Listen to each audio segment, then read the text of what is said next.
Naam, assalamu alaikum warahmatullahi wabarakatuh. Ndugu zangu katika imani, tafadhali tulia hapo hapo, itizame hii video na ishusha hapa chini. Thumma baada dhalika tutakurudia baada ya kuitizama hii video inshallah. Ashhadu an la ilaha illa Allah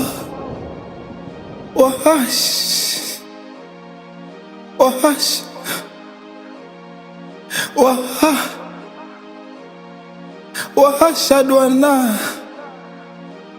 Muhammada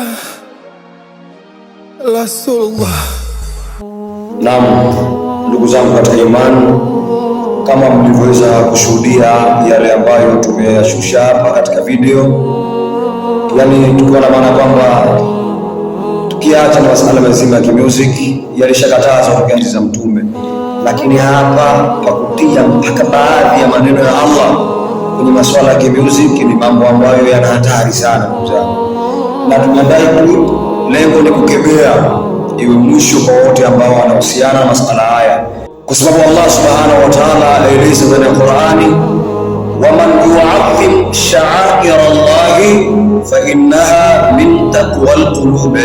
Allah aeleza kwamba yule ambaye mwenye kutukuza alama za Allah, yani mwenye kutukuza zile alama za uwepo wa Allah, fa innaha min taqwal qulub, jambo hilo la kutukuza alama za Allah ni miongoni mwa uchamungu wa nyoyo.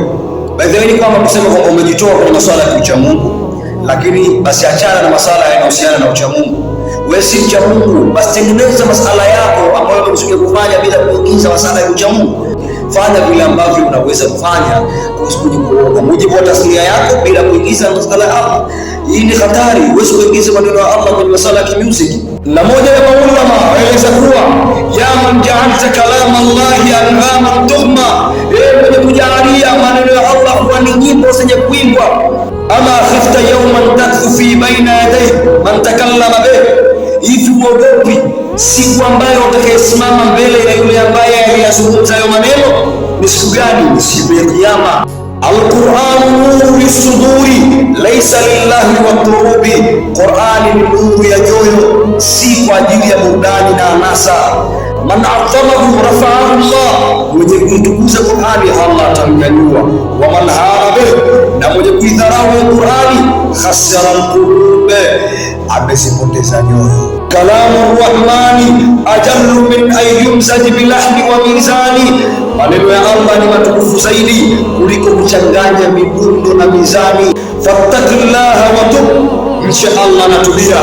Fa innal mauta ya'ti bila istidhani, hakika ya mauti yanakuja pasi na kutaka idhni.